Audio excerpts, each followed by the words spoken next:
nós vamos falar sobre o DCGO, todo o processo histórico, né? Então, nós vamos estar falando sobre este tema aí, né? Eh, então é isso. Eu vou entrar com o slide aqui e nós vamos iniciar, tá? Deixa eu voltar aqui. Então, esse é o nosso tema, né? Currículo, né? E já de início a gente vai para uma leitura de leite aí, né? Então vamos lá. Voltada para você, futuro diretor. Ser diretor é mais que gerir uma escola, é inspirar pessoas, construir caminhos e acreditar no poder transformador da educação. Cada decisão tomada impacta não apenas a rotina de uma instituição, mas o futuro de centenas de estudantes e famílias. Hoje, mais do que nunca, precisamos de líderes que sonhem junto com suas equipes, que cultivem a escuta, a empatia e a coragem de inovar. Liderar é servir, orientar, motivar para que todos cresçam. Que esta formação seja um espaço de reflexão, partilha, fortalecimento da nossa missão. Fazer da escola um lugar de aprendizagem significativos, de acolhimento e de esperança. Afinal, educar é plantar sementes que floresçam muito além do nosso tempo. Então, nós temos como objetivo aí compreender a trajetória da construção do currículo, desde sua origem até a atualidade, analisar o documento curricular ampliado, né? Identificando seus principais fundamentos e diretrizes, reconhecer a estrutura de formação das habilidades e da sua aplicação no processo de ensino e aprendizagem. Entender o processo e organização do documento curricular para Goiás ampliado, que é o nosso DCGO, relacionando-as à prática pedagógica. Então, a gente vai adiantar aqui, né? Então, nós temos aí, entendendo o DCGO. Então, em 88, né, inicia aí o artigo 210, né, dentro da Constituição, que prevê a criação de uma base nacional comum curricular para o ensino fundamental. Esse PDF já foi, compartilhado, e nesse link ao lado aí você pode acessar o documento. Então aqui, é só para vocês entenderem que a BNCC, ela já deu o primeiro passo, que foi dentro da Constituição Federal. Então já tinha uma ideia de construção de BNCC, que é o nosso documento norteador. Então, nesse artigo 210, já são fixados os conteúdos mínimos para o ensino fundamental, de maneira a assegurar a formação básica comum e respeito aos valores culturais e artísticos, ensino religioso, de matrícula facultativa, disciplina dos horários normais das escolas públicas de ensino fundamental. Então, em resumo, né, esse artigo ele garante a base comum de ensino para todos os estudantes e tenham acesso a um conjunto mínimo de conhecimento. Então, quando fala de base comum, é a base de ensino para o nosso Brasil, né? Ou seja, o mesmo ensino que o estudante tem no Ceará, ele vai ter que ter em Caldas Novas, vai ter que ter a mesma base no Distrito Federal, em Goiás, no Recife, Rio Grande do Sul, enfim, né? Sempre com respeito à diversidade, tendo ensino religioso facultativo e por aí vai. Em 96, vem a LDB, que em seu artigo 26 ele determina a adoção de uma base comum curricular. Então, olha só, também a LDB, ela vê essa necessidade, né, da gente ter uma base comum curricular. Então, é um outro documento também que prevê, que sente a necessidade. E no seu artigo 26, né, fala do currículo da educação básica, ela será organizada de forma a garantir formação comum,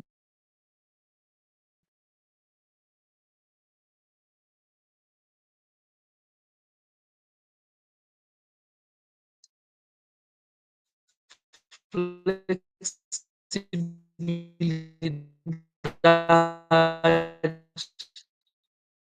carga horária mínima, crises curriculares nacionais, ela reforça em seu artigo 14 a Base Nacional Comum Curricular para toda a educação básica e define como conhecimentos e saberes e valores produzidos culturalmente, eh, expressos nas políticas públicas. Então, a partir das diretrizes, foram elaborados os parâmetros curriculares, né. Então quem aí, já é dos anos aí 2000, né, 2005, já teve contato com os parâmetros curriculares.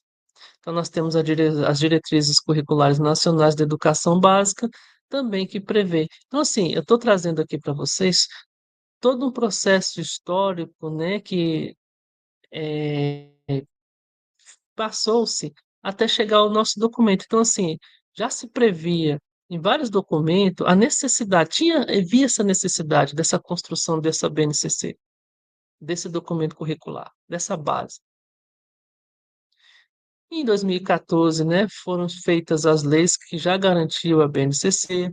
2015 já teve a primeira consulta pública, né, a primeira versão que vai para a consulta pública, né. Então essa consulta pública aí teve a participação aí, da comunidade, da escola, né, para que ajudasse, até mesmo contribuição em sites, no site também tinha, né, para que desse o pontapé inicial para essa primeira versão. Então, em 2016 o Concede e a Undime leva a segunda versão para todo o país. Em 2017 a BNCC finalmente é homologada, né, para que os estados, municípios, enfim, tenham a base para criar os seus currículos. Lembrando, né, que a BNCC ela não é currículo, ela dá base para a formulação dos currículos, né, dos estados, municípios, de acordo com a realidade de cada um. E nós chegamos em 2018. Então, baseado na BNCC, que foi homologada em 2017, foi criado o nosso documento curricular para Goiás, que é o resultado de uma ação coletiva em torno da implementação da Base Nacional Comum Curricular no estado de Goiás. Então, foram feitas várias reuniões, né, aonde vários professores puderam colocar, né, a sua contribuição voltada para o estado de Goiás, eh, no sentido do quê? De deixar o documento dentro de uma realidade mais próxima do estado. Então esse foi o primeiro, né, o documento curricular para Goiás. Teve reuniões, aqui mesmo no Valparaíso, onde, eh, teve professores do Novo Gama Ocidental, teve reuniões em vários pontos do município para colher, né, dados aonde eles observavam qual é a habilidade dentro da área do conhecimento que melhor contribui para a formulação do documento e qual habilidade poderia, acrescentar, melhorar dentro da BNCC, dentro dos documentos. Aí nós temos o organograma, onde está toda a organização da educação infantil e do ensino fundamental, né. E aqui nós temos o nosso documento curricular. Nós temos aí as unidades temática, objeto do conhecimento. Essa foi a primeira versão, tá, do nosso documento curricular, tá. Então assim, a gente chegou na versão do documento ampliado, que vou mostrar aqui para vocês, né, do documento ampliado, aonde é uma segunda versão do nosso DCGO, é o DCGO reestruturado. Em que sentido ele foi reestruturado? Por que que ele foi reestruturado? Primeiro, porque as habilidades, elas não estavam numa sequência, eh, onde parte da mais simples para a mais complexa, ou seja, numa sequência cognitiva. Então essa sequência, ela foi reordenada, onde parte da mais simples para a mais complexa. Então quando você analisa o documento, quando você tem contato com o documento, você pode se deparar com algumas habilidades que elas estão, assim, fora de ordem, até mesmo por letra. Às vezes você pode encontrar assim A, C, B, B, C, B, porque ela foi reordenada. E a segunda modificação foi os objetos do conhecimentos e conteúdos. Então, eles colocaram, foi mudado aí, foi colocado conteúdos para que não haja tanta dificuldade para associar o objeto do conhecimento à habilidade. Ou seja, para ficar mais claro qual conteúdo o professor tem que trabalhar para conseguir alcançar a habilidade desejada com o estudante. Então, por isso que é chamado de ampliado, porque houve essas mudanças. Então, dentro do documento, nós temos aí a progressão horizontal. A progressão horizontal é onde a habilidade dentro do ano, por exemplo, nesse caso aqui, é do primeiro ano, mas poderia ser do quarto, do quinto, do sexto, sétimo, oitavo. O que quer dizer? Que dentro do ano, a habilidade, ela vai o quê? Ela vai aumentando o grau de dificuldade, né? Então, ela dentro do ano, ela vai o quê? A sua dificuldade cognitiva, ela vai aumentando, tá? Então, é dentro do ano. É a progressão da habilidade dentro do ano. E já a progressão vertical é de um ano para o outro, ou seja, do primeiro para o segundo ano, as habilidades mudam porque são habilidades mais avançadas. Do terceiro para o quarto muda porque são habilidades mais avançadas do quarto em relação ao terceiro. E assim sucessivamente. Então, a progressão horizontal é a progressão de habilidade dentro do ano, e a vertical é de um ano para o outro. E a gente tem os códigos alfanuméricos aí, né? Então, nós temos o GO, indica que foi criado pelo estado de Goiás, indica EF, essa parte EF aqui, ó, indica que é uma etapa do ensino fundamental. Se fosse EI, seria educação infantil. Se fosse EM, seria ensino médio. 01 indica um ano. LI é o componente curricular, nesse caso a língua portuguesa. MA, matemática. CI, ciências, e assim sucessivamente. 03 é a posição da habilidade. E o A é o desmembramento da habilidade. Então, às vezes, uma habilidade precisa de uma outra para complementar, então é acrescentado com a letra. Como é que é formada a habilidade? A habilidade, ela é formada da seguinte forma. Nós temos aí a primeira partezinha aí de uma habilidade, ó, que é o quê? É o verbo, indica qual o processo cognitivo, ou seja, indica qual o grau de dificuldade da habilidade. Comparar, diagnosticar, aumentar. Enfim, a gente vai ver aí as habilidades que indicam cada tipo de grau mais para frente. Então, o verbo, né? O verbo, ele indica isso, o processo cognitivo, o grau de dificuldade. Nós temos o complemento do verbo, né? Por exemplo, nós temos aqui números naturais até duas ordens. Então, indica o que? O objeto do conhecimento. Qual o conteúdo dessa habilidade está tratando?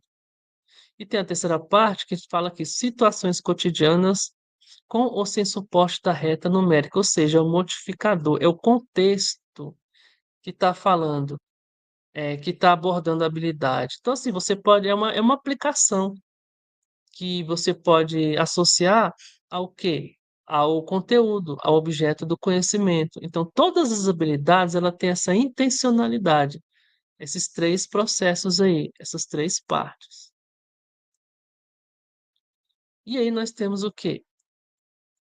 O nível de complexidade de cada verbo, de cada habilidade. Então, assim, elas podem ser divididas em três grupos, seguindo aí a sua progressão e desenvolvimento. O nível mais simples da habilidade, de acordo com esses verbos aqui, indica o quê? Que é a observação. Então, a habilidade ela vai começar com o verbo observar, reconhecer, indicar, representar, apontar, identificar, entre outros. Então, já é um nível mais simples. De transformação, já é um nível médio, que vai exigir do estudante essa habilidade. Ordenar, medir, calcular, compor, decompor, classificar, seriar, conservar. Compreensão já exige mais ainda da parte cognitiva do estudante. Então, nós temos aqui avaliar, analisar, julgar, criticar, explicar causas e efeitos, argumentar, justificar. apresentar conclusões e fazer prognóstico. Então, é assim, então as habilidades elas partem das mais simples para as mais complexas, ou seja, observação, transformação e compreensão. E o corte temporal? O corte temporal nada mais é a divisão, né, do ano, né, porque cada corte é o mesmo que um bimestre. Então, assim, o primeiro corte é referente ao primeiro bimestre, segundo corte, segundo bimestre, terceiro corte, terceiro bimestre, quarto corte, quarto bimestre. Então, dentro de cada corte, já foi colocada a quantidade de habilidades que tem que ser trabalhada dentro de cada ano. Então, nós temos aqui, por exemplo, ó, uma habilidade, né? Nós temos o documento aqui que indica o corte temporal. A gente tinha dois documentos aonde a gente, para saber aonde, em qual corte está a habilidade, a gente ia lá, pegava a habilidade, voltava aqui e procurava dentro do corte temporal para saber se está dentro do primeiro, segundo, terceiro ou quarto. Lembrando que o primeiro corte é de janeiro a abril, janeiro porque o estado, né, no estado tem aula, segundo corte, que é o segundo bimestre, de abril a junho, terceiro corte, agosto a setembro, e quarto corte, que é o quarto bimestre, de outubro a janeiro. Mas a gente não, esse documento aqui já entrou em desuso. Por quê? Porque nós já organizamos os documentos já com as habilidades dentro de cada corte, né? Mas assim, ele está fiel, essa organização que nós fizemos, a gente deixou fiel ao documento curricular ampliado. Nós temos o documento onde você clica no link e já vai direto, e temos já o documento separado, tá bom? Bom, o DCJ, ele chegou em todos os municípios goianos sem o ensino religioso, né? Sem as habilidades de ensino religioso. Por esse motivo, em 2020, o município criou o primeiro documento curricular complementar para a educação de Novo Gama. Esse documento, ele contém eh, o conteúdo, né, que fala sobre o processo histórico da criação de Novo Gama, criação dos bairros, os símbolos nacionais, os símbolos do nosso município, enfim, todo o processo histórico. No final, tem um hino também, né? E no final, tem as habilidades de ensino religioso. Então, é muito importante, né, que todos os professores, coordenadores e gestores tenham acesso a esse documento. Por quê? Porque no DCJ não tem ensino religioso, as habilidades. Então, estão previstas nesse documento. E é importante a gente saber como é que aconteceu o processo histórico do nosso município. É isso, gente. Então, estamos chegando aí ao final, né? Eu tentei fazer, passar para vocês de uma forma bem sucinta, mas que não é, houve perda de qualidade ou de conteúdo, tá? Espero que vocês tenham gostado da formação e que seja proveitosa para vocês. E são baseadas nessas informações que eu passei aqui para vocês que a gente vai ser feita a avaliação para vocês, tá bom? Esse é o site onde vocês podem encontrar os documentos que eu deixei postado, tá? E no mais aí, obrigado pela atenção e espero que todos fiquem bem. Um abraço a todos e até a próxima.